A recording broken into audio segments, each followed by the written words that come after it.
All right.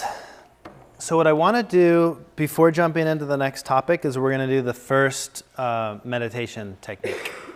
So what we'll do, I'm going to have a timer and a little bell here on my phone. Who's not familiar with meditation? Who's completely new to it? So everyone has some experience. Okay. So what we'll do is, what we're practicing, like I mentioned before, is just being. We're just observing what is. So on this specific meditation, we're going to focus on the physical sensations of just being. So it's a guided meditation. I'll kind of walk you through it as we're doing it. And you can have your eyes closed or open, whatever you want. You'll know it's over because a bell will ring on my phone, and you should all hear it.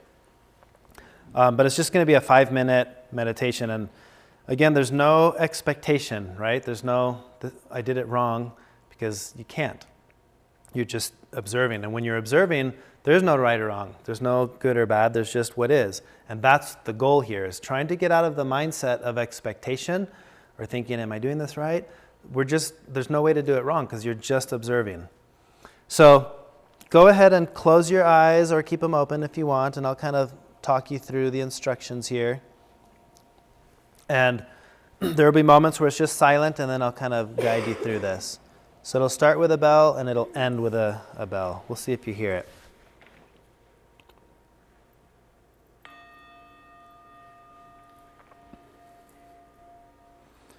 So try to get comfortable.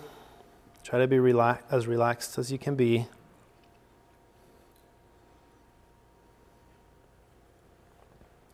And I want you to bring your attention to your senses. We're going to start with hearing. And just pay attention to what you hear. And notice the sounds. And try to observe the sounds that you can hear for a few minutes.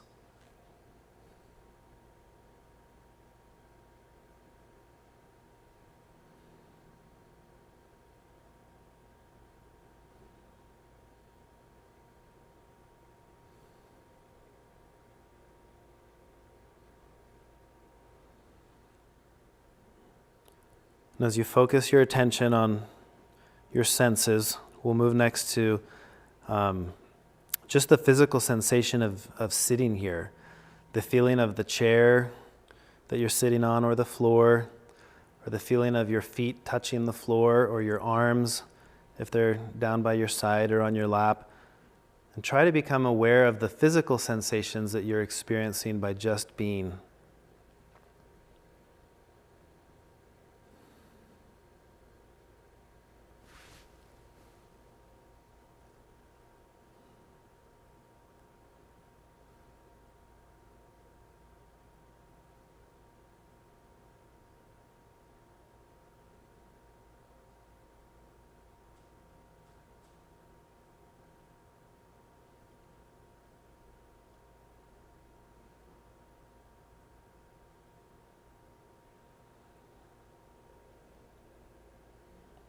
And you can shift your attention to back to maybe any smells, any physical sensation, whether that be sounds or smells or any form of touch.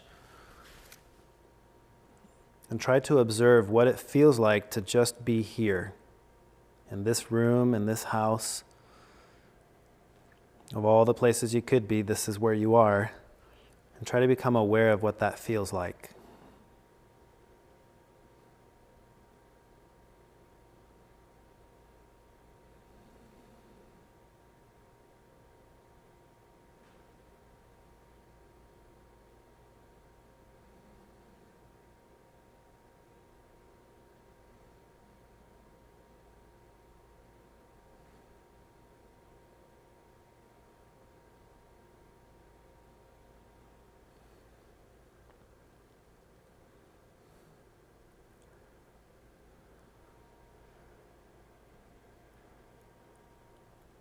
And now bring your attention to your breathing. And just don't try to control it, but just try to observe how automatic breathing can be. And notice the physical sensation of the rise and fall that you feel as you inhale and as you exhale. What does it feel like to just watch yourself breathe?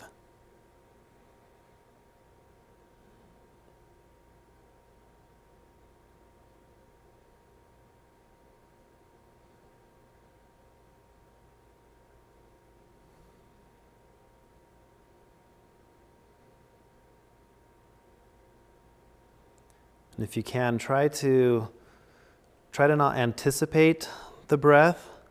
See if you can catch glimpses of being surprised when your body says it's time to breathe and it just breathes in, and when it breathes out, notice how it can be a process that you're not in control of.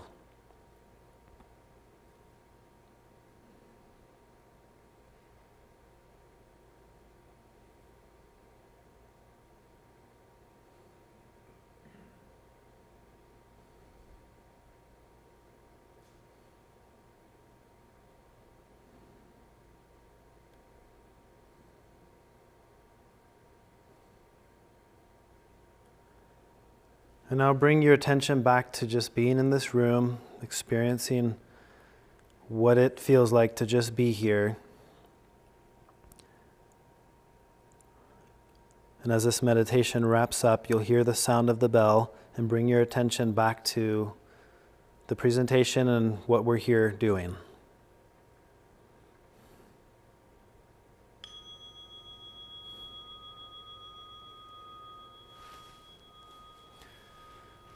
All right, so that was a quick 5-minute meditation with the purpose of focusing on just observing. Does anyone have anything they want to share about that experience?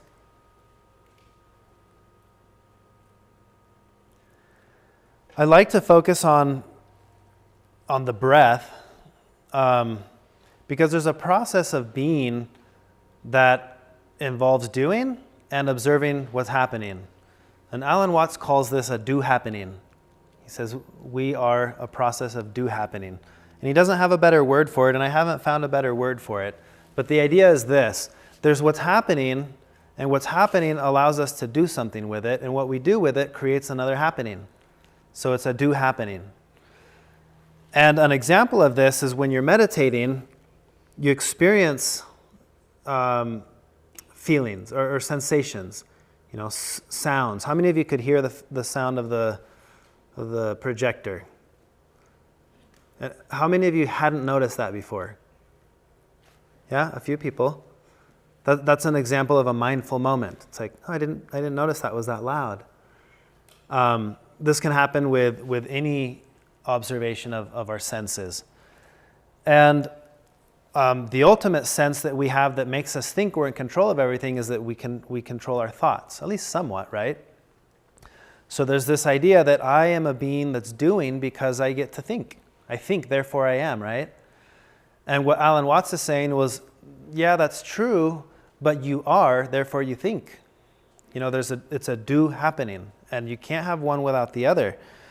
And when you apply this to the process of meditation, you can observe that what you're feeling is, you're feeling it for a reason. You feel pressure on your legs because you're sitting on a chair.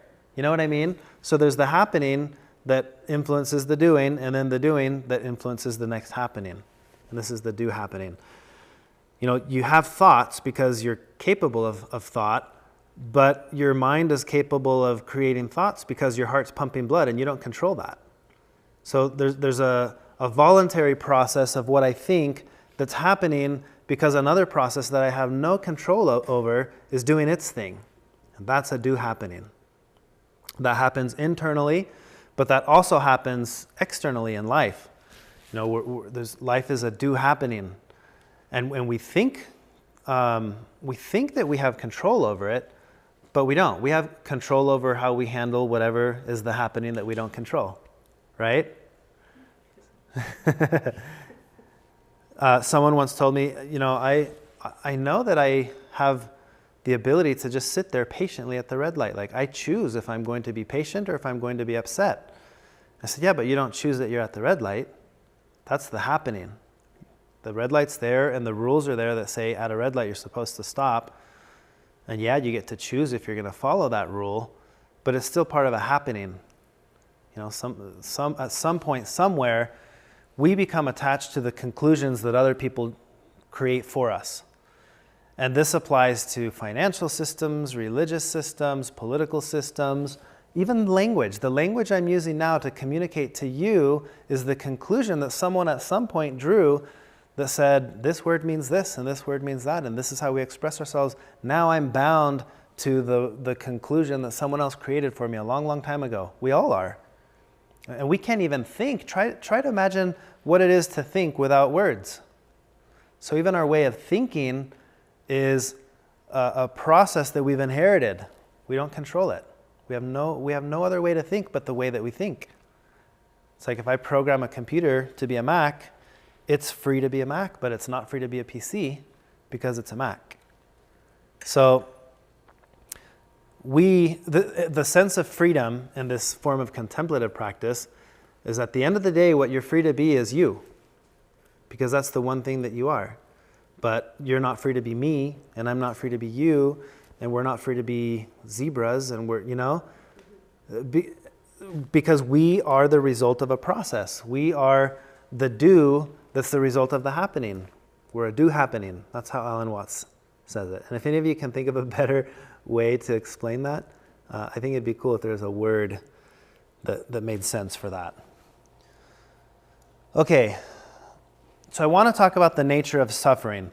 So I talked a little bit about the Buddha and his journey and deciding, okay, I think I figured it out. Well, once that happened, the first thing he did is he went and he gave this speech, a talk at Deer Park.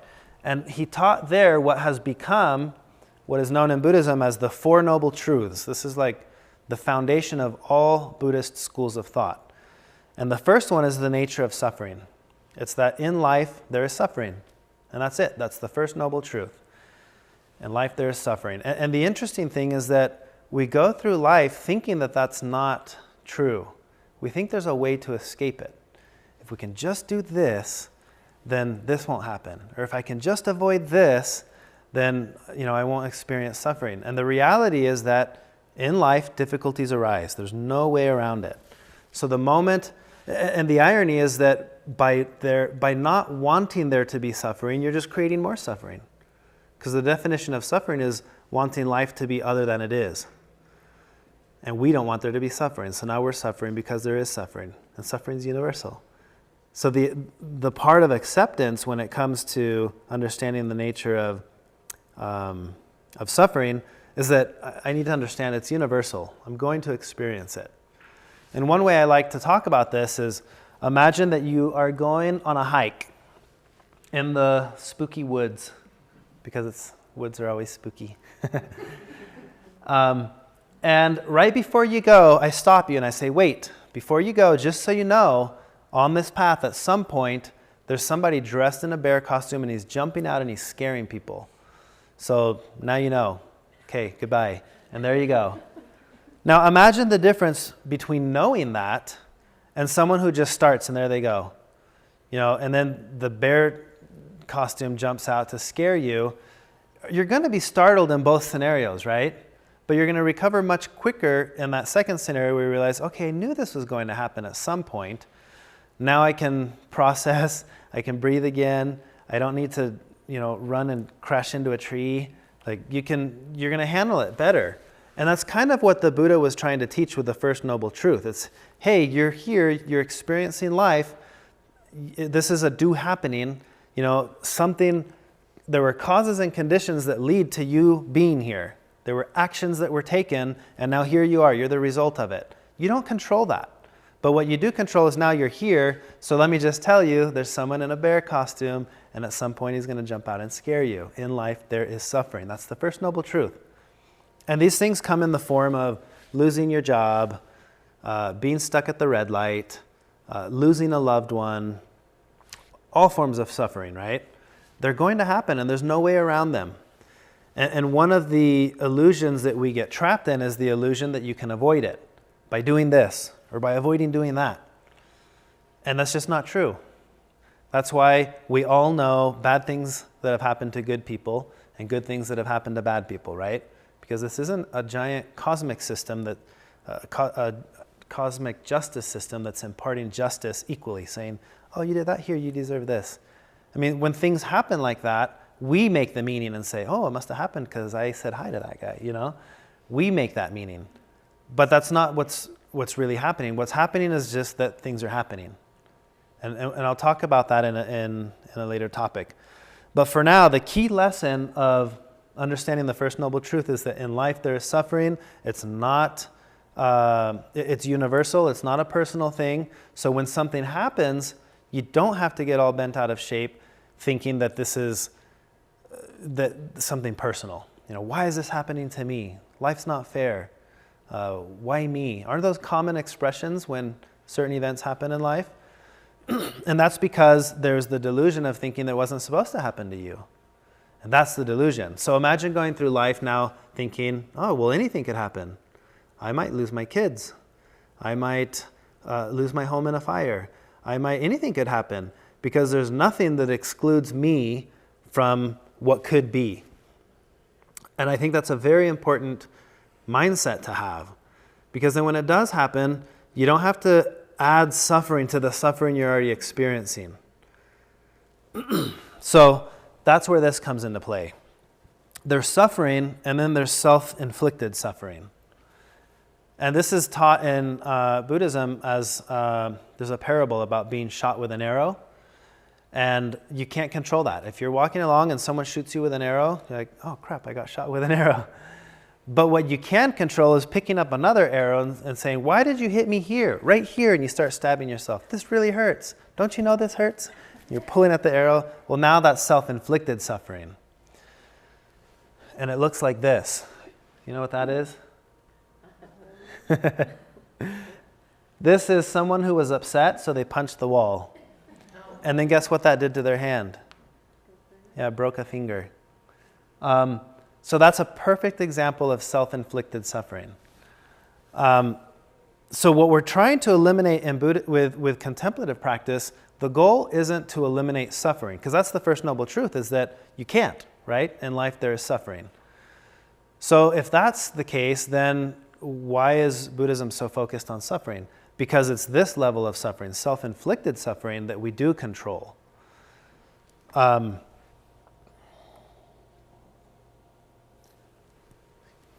Okay, Thich Nhat Hanh talks about how hard it is to let go of suffering because it's so familiar.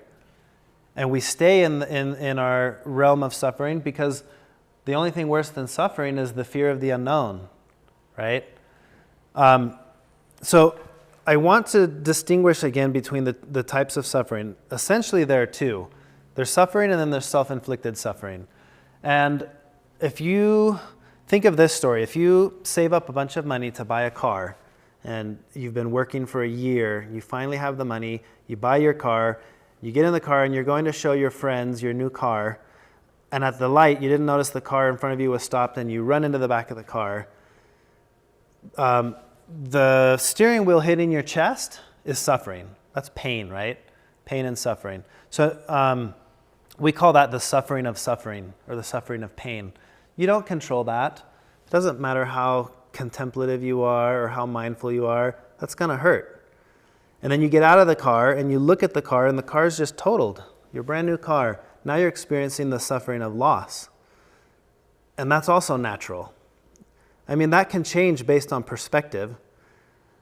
But that's tricky. Like if 10 minutes before crashing you got a phone call and you find out great uncle so-and-so who you don't know died and left you $10 billion, you're probably not going to be too sad when you look at the car. That's just a matter of perspective, though. But if that didn't happen, you look at the car and you're thinking, all my hard-earned money is lost right there in that car. That's the suffering of loss. We're not worried about that one either. What we're focused on is this third one. You're looking at the car, you're in pain, you're sad that your car's totaled, and now you're thinking, my friends are going to think I'm such an idiot. And now you're suffering because you're thinking, because of your thoughts. This is self-inflicted suffering. And this is the realm of suffering that Buddhism talks about and sticks with. And it's the hardest to detect in ourselves. It can be so normal that we don't realize that we're suffering only because we're suffering because of ourselves. That's self-inflicted suffering. It doesn't have to be the reaction that makes you punch the wall. And I mean, that one's an obvious one. And you're like, why did I do that as you're bleeding? It's a more subtle form of suffering, and we all experience this. And it has to do with how we perceive ourselves, how we perceive ourselves in relation to how we think others perceive us. There's a lot of complexity in this. So those are the three types of suffering: the suffering of loss, and we call this all-pervasive suffering. It's the suffering that's kind of always there. It's actually the same suffering that made you think you needed the car in the first place. Why didn't you just buy a cheaper car that you wouldn't be too sad about if you totaled? You had to save up and buy the Corvette because, how people see me when I'm in that. That's still connected to that same form of suffering. It's self-inflicted. So the first noble truth is that in life there is suffering, and the second noble truth is that the cause of suffering is attachment or clinging. There are different words that are translated to use this, but the idea here is that when we cling to something, because life is constantly changing, we suffer the moment it changes. Because remember, the definition of suffering is wanting life to be other than it is. So even if you experience it for a moment, that life is just the way I want it, give it some time, it's going to change. And when it does, you experience suffering again. And the illusion, because it works that way, is that we start to think, but wait, I've experienced it where it was okay, I need to go back to that. And then we jump on that hamster wheel, and here we go. And maybe at certain points of the running on the hamster wheel, you experience it again, and you think, oh, I got it, life is good, and then something else happens. And the point was that it can't be permanent. It's never permanent. Because happiness is an emotion, right? And sadness is also an emotion, and anger is an emotion. These are all natural. And we think that the key is to increase one and minimize the other, or eliminate the other. And that's where we run into problems. Because when the conditions are right, happiness arises. And when the conditions are right, sadness arises. And when the conditions are right, anger arises. But none of them are permanent. They're all evolving. So the key is you're just with it, whatever it is. And if you're going to be sad, because that's what you are. There's no wrong way of being. There's no wrong way of feeling. It's just what you are. Now, you might be able to say there's a wrong way of acting based on how you're feeling, but that's kind of a different topic. But there's no wrong way of being. So what you feel is what you feel, and if you're mad, you're mad. Be mad. The worst thing that you can do when you're mad is to be mad that you're mad, because now that's unnecessary, right? Okay, so the concept of suffering, the key takeaway here is life is not a problem to be solved. If suffering is the natural, is a universal aspect of living, then you could rack your brain for your whole life trying to eliminate suffering, and that's only going to bring more suffering, because you can't get rid of suffering. So the process of trying to get rid of suffering only creates more suffering. So that leads to the third noble truth, is that, so the first one is that in life there is suffering. The second one is that the cause of suffering is clinging. The third one is that you can eliminate the source of clinging. You can eliminate clinging. You can't eliminate suffering, but you can eliminate or work with the clinging. And that will come in later, the discussion of non-attachment and acceptance. And the fourth one is what they call the Eightfold Path. It's the path, it's the 8 areas of your life that you focus on to try to be mindful. And if you were to boil them down to 2, it's essentially the way you view the world and the way you interact with the world. It's the do happening. And the key to how you view the world is viewing it as constantly changing and all things are interdependent. And that's why the next 2 topics that we're going to discuss are focused specifically on those. So the nature of change and the nature of interdependence. What are some examples of typical ways that we experience, or that you're experiencing suffering in life now?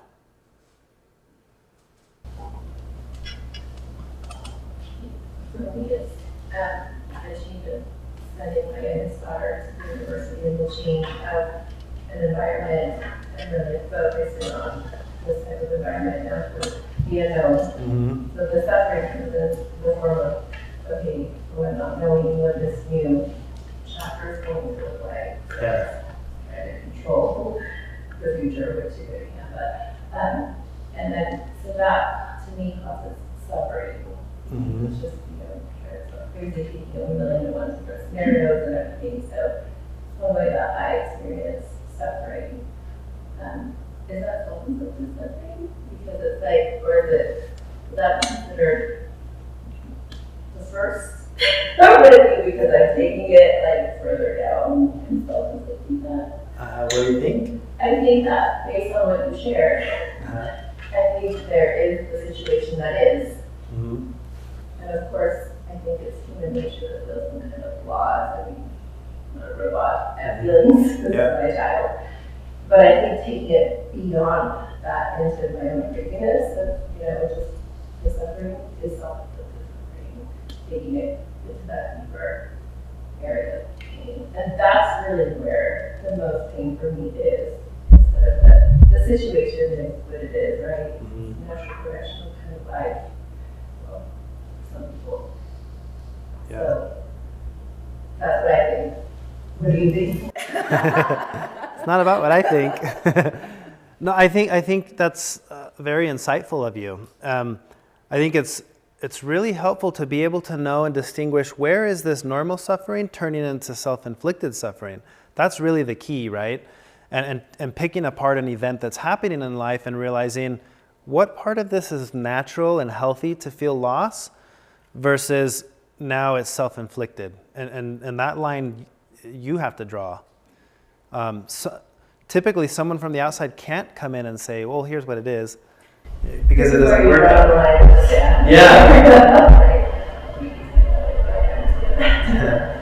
It's part of mindfulness being with that feeling of suffering a little bit too. Mm-hmm. Accepting this existing in being. Absolutely. Yeah. Because remember, the definition of suffering is wanting life to be other than it is.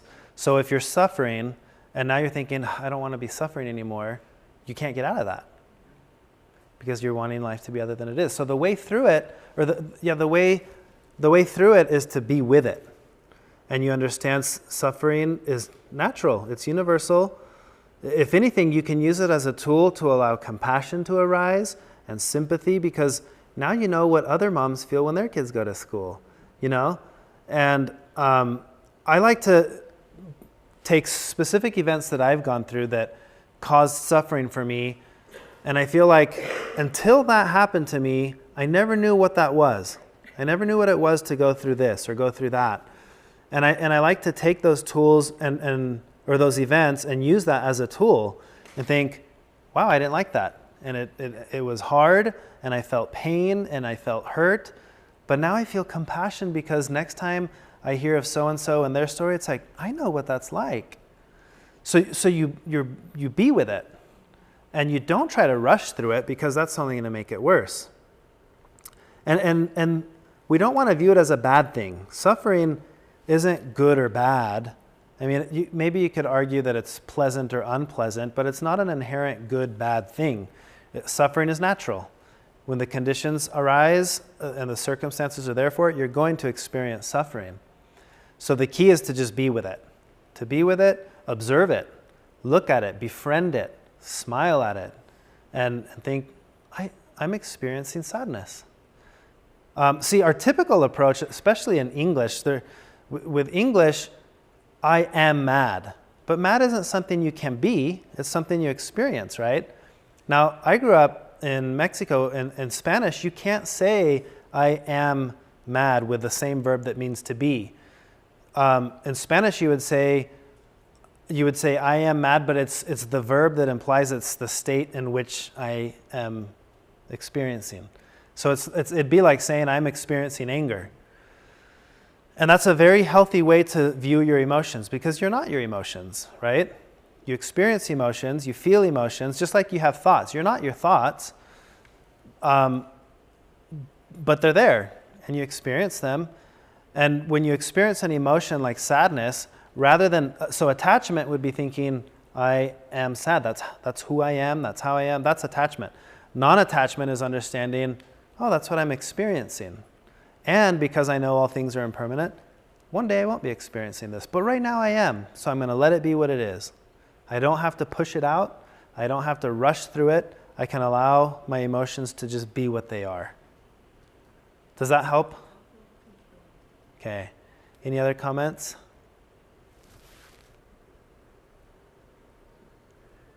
So what we're going to talk about with the Four Noble Truths, think of it like I told you to think of Dr. Buddha, right? And you go to visit the doctor, and what does the doctor do? First he tells you what's wrong. Then he tells you the prognosis. Guess what? You can survive this.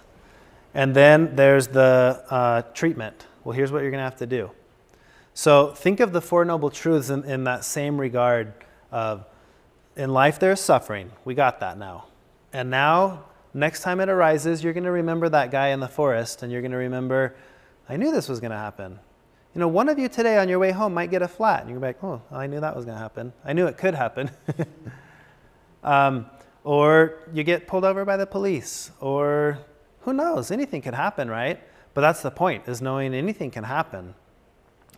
And you'll probably experience the emotion right away, but then you're going to pause, and you're going to say, I knew that this could happen, so what's the point of being too upset about it? Because it was a possibility.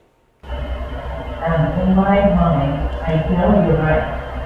And in my mind, I always think to myself that I wish it happened to me. I know that's out loud. I know it's not true. Because we think that it didn't happen to me. Yeah. But it's something that's kind of although I really know in reality that it's not true, it's still like a feeling.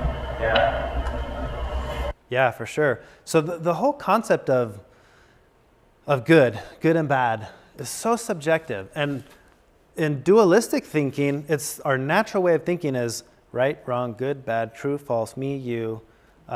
It's very dualistic. And the Eastern approach to all of this is the opposite.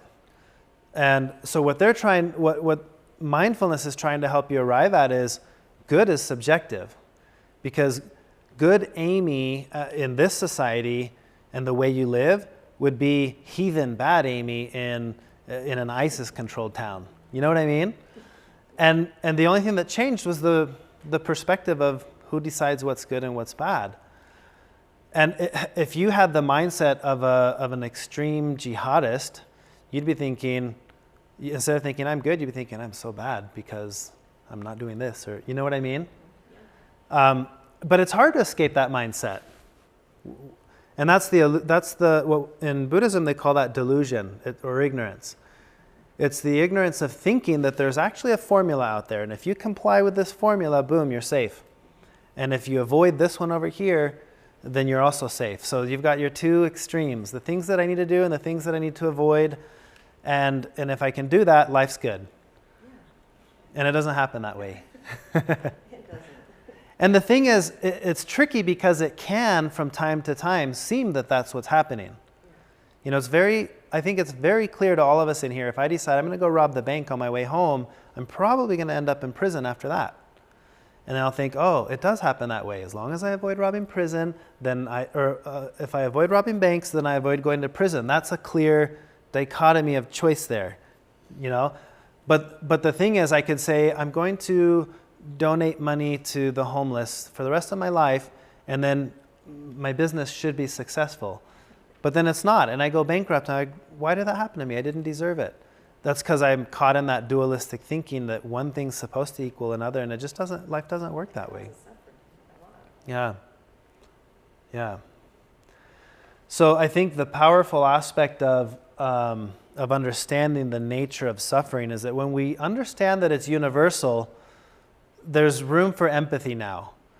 Because I may not know what it's like to be an empty nester, but I do know what it's like to experience suffering.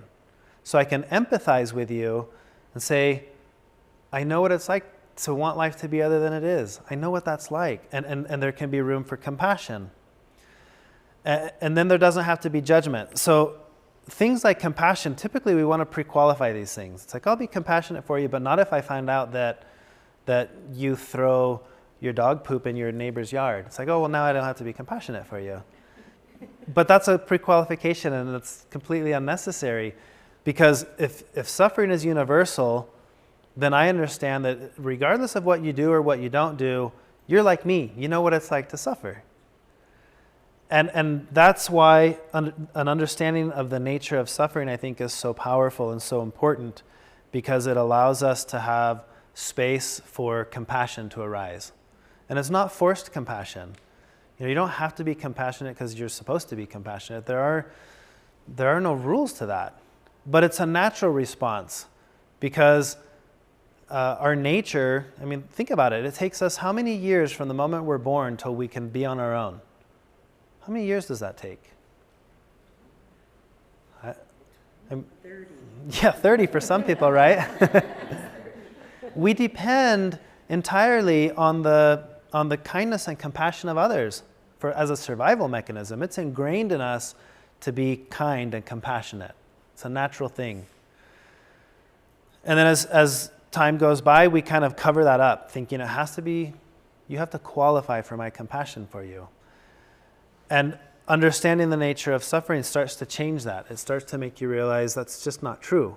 Everyone suffers, and a lot of people are suffering self-inflicted suffering. They're experiencing suffering based entirely on the perspective that they have of life, and is causing a lot of suffering. Look at wars. Who's right in a war? Well, both of them. Both of them are always right. Both of them are always praying to be protected as they go out and kill each other. And both are convinced that they're right. If you weren't convinced that you were right, you wouldn't be out there fighting in the first place. If you thought, maybe we're wrong. Okay, well, you're not going to go out there and fight with that kind of conviction. That's the problem. So everyone's right. One of my teachers used to say the acronym for war is "We are right." Isn't that the truth? Think about any war in your life. I'm not just war, but like conflict with another person. John and I are going to argue. It's because we're both right. That was the problem. And we're both convinced we're right. And we go through life doing that. So the understanding of the nature of suffering allows there to be the very start of natural compassion. This is unforced compassion, not because you're supposed to, not because there's a reward for you if you're compassionate. It's just what's natural. It's what we all experience. It's what we all long for. And that's the end of the conversation for suffering. We're 10 minutes ahead of schedule. So do you guys have any questions or comments around the topic of the nature of suffering? I'm just wondering, is it a Western ideal, when we feel suffering, or is it a cultural that we feel like, okay, now I have to hurry and do something, or make some type of choice to get out of it? Because I'm working with my kids on that. My daughter broke up with her boyfriend, and she hurts. And so her natural reaction is, I need to go back to him, versus just existing in that pain for a little while. And, it's a new concept for me too. So, and does that hurry and forced reaction of gotta change something possibly pushes into further suffering because we're making bad choices based just on the pain? Yeah, that's a really good point you bring up. So you said when we're experiencing suffering, is it our societal view that gives us the tendency to think we've got to work on it? Yeah, it's a Western thing. It's hard to say because I'm a Westerner. I only know what it is to be a Westerner. Now, I've studied enough Eastern philosophy to know that when it comes to human nature, we all have the same problems. Now, there might be a mindset that's a little bit more lenient when it comes to that, but from what I've observed, I think that one's pretty universal. Yeah. So logotherapy is a form of psychology that was created by Viktor Frankl, who was a Holocaust survivor. And he talks about stimulus and reaction. And when something happens, our tendency is to react. You touch a fire, you move your hand. And this is an evolutionary hardwiring in our brains. When the bushes start rattling, you jump. It's instinctual, and it's saved our lives for millions and millions of years. The problem with it is it's not always accurate, but it's not about accuracy when it's about survival. So it becomes important for us to learn to distinguish the difference of, well, someone gave me the bird out of their window in their car. I don't have to ram into them. It's not like life is ending. It's a finger. But it doesn't feel that way. And I think maybe all of you have experienced it. If you get cut off, there's like an instant rage. It's like, where did that come from? Why do we react so fast to things? It's instinctual. It's a survival mechanism. That's just how the brain works. So what kept our ancestors alive, because the bushes are rattling, is also what can induce a lot of suffering in our day and age, because that's just how we're hardwired. And I do think the tendency to encounter a stimulus that forces a reaction can cause a domino effect. It's punching the wall, right? It's now I'm mad, now I punch the wall, now I'm going to the hospital to get stitches, and now I'm mad because I have to pay the hospital $5,000 for the 2 stitches they gave me. And where does this stop? It goes on and on and on. So in logotherapy, Viktor Frankl talks about the power that we have is between stimulus and reaction. There's a pause, there's a gap. And what you exercise is that gap. And in that space, you have all the power. And it's the power to just be with what you're experiencing. So if you experience, any kind of emotion, rather than acting on it, what if you really could just be with it? Like, okay, he cut me off, now I'm feeling angry, and I'm just with that. And then before I know it, it's gone, and he's gone, and I've exited. Nothing happened. And I think that applies to all the scenarios we go through in life. The power that we have is between stimulus and reaction, creating a gap and pausing. And I think mindfulness is trying to accomplish that. It's trying to get us to practice creating space. And it's inside that space that we have all the power. When we don't have space there, we don't have power. You've reacted before you even thought I shouldn't have reacted. There's no power in that. And I do think it's more than a Western thing. I think it's a human thing. What kind of therapy is it used called that? Logotherapy. Logo, like a logo. Yeah, that's all I know about it. But I really like his work. If you've ever read any of his books, it's pretty powerful coming from someone who went through what he went through and still has the message that at the end of it, it's not the circumstances, it's your attitude that influences your experience. And I think it's powerful coming from someone who's gone through surviving the Holocaust to be able to say, there was one thing they couldn't take away from me, which is how I felt about it. So his work is called logotherapy. Any other comments? Okay, so what we're going to do as we move forward, when we're talking about doing these meditative practices like we did before, now this time let's focus on the ability to pause. So you start focusing on that with thoughts. The next meditation we're going to do is, instead of feelings or sensations, we're going to focus on our thoughts. And you're not going to try to control your thoughts, because that's just the thought controlling the thought. That doesn't help. That's like trying to bite your teeth with your teeth. It doesn't work.